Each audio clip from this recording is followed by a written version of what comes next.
будет тихо. Сейчас мы движемся вместе с батальонно-тактической группой ополчения к горлышку Дебальцевского котла, села Логвинова.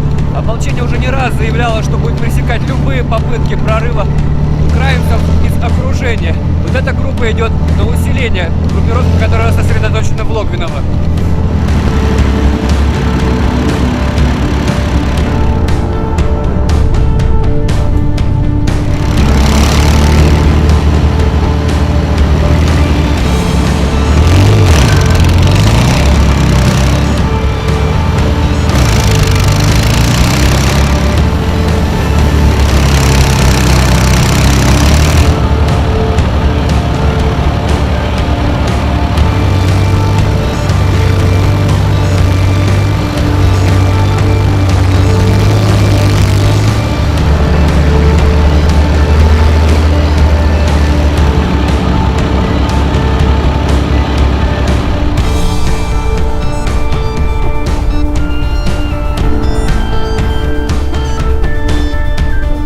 Это то самое горлышко Дебальцевского котла, за моей спиной деревня Логвиново. А это трасса, которая связывает Дебальцево и Артемовск. Вот эта колонна украинских войск пыталась пойти на прорыв, однако была уничтожена силами ополчения.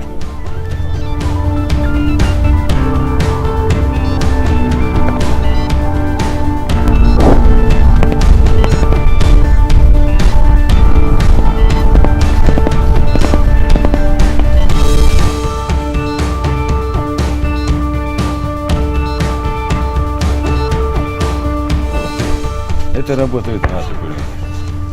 То есть возможность, да, прорыва сегодня есть. Украинские военные не соблюдают режим прекращения? Вообще-то нет, да. Мы были даже перед утром до рассвета, минометами лупили по нас.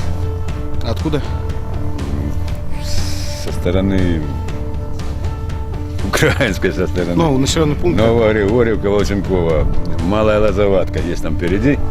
Это небольшая речушка течет, на той стороне стоят. И левее там стоит у них минометные расчеты. Били. Понятно. Вы отвечаете из минометов что-то тяжелого? Нет, мы тяжело не применяем.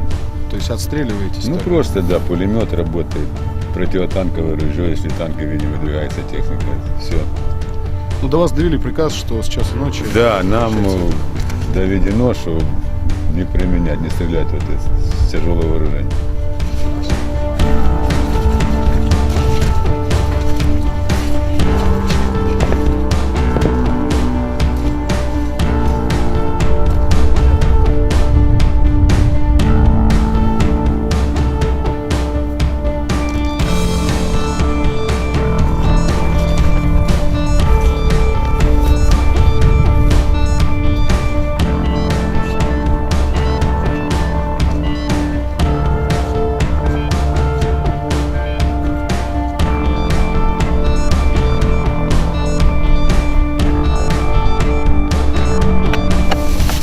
Пожалуйста, кого они отправляют на войну детей? Пацанов.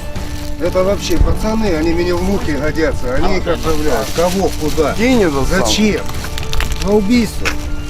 Кого убивать? Детей наших, матерей. К чему?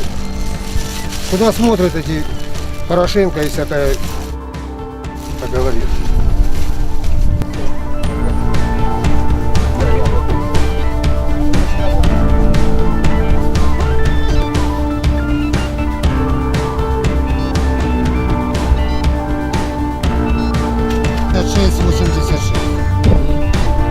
Это их номерные знаки.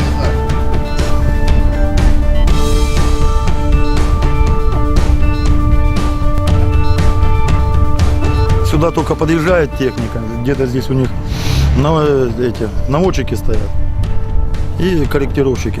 И сразу начинают отрабатывать технику.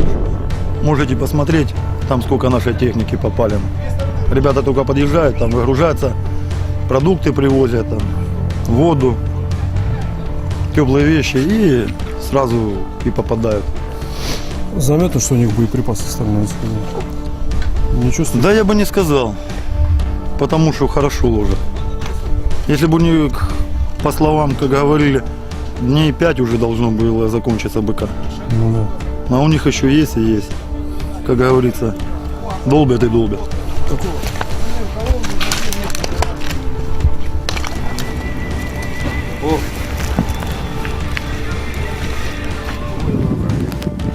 Когда, говорите, взрыв был? Ну, скорее всего, или вчера, скорее всего. Да, вчера, сегодня не было взрыва никакого.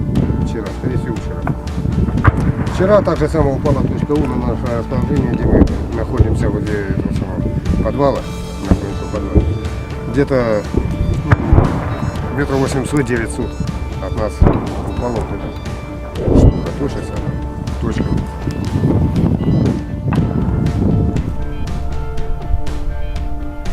Что нашли вот тут за зеленкой? Прятался в доме, сидел на лавочке, была нога у него там ушибленная. Ну, поймали, да, глянули в военном билете с Нацгвардии. Говорил автоматчик, посмотрели в военном билете, 18 января была выдана винтовка СВД ему. Было, говорит, 3 человека, меня свои бросили, там все. Ну, морозился, спрашивали, сколько получаешь, 960 гривен в месяц. Ну, а так особо что. Ничего, мы его не трогали вообще там. Не издевались, как они делают над нашими пацанами. Просто нас приехали со штаба, забрали его и все. А эти ураганы тут сильно вас забрасывают? Конечно, вот побитая вся техника, вон дальше, тут по всей территории. Это 3 дня подряд они долбят сюда все. Грады падали вот тут за полем. Миномет постоянно работает, гаубицы работают. Ну так особо что. Танков не было, ну потому что они сюда не подойдут, разобьем. Вот артиллерия долбит, так особо техника сюда ничего не проходит, они только артиллерия нас долбят. И вот так держимся как можем тут.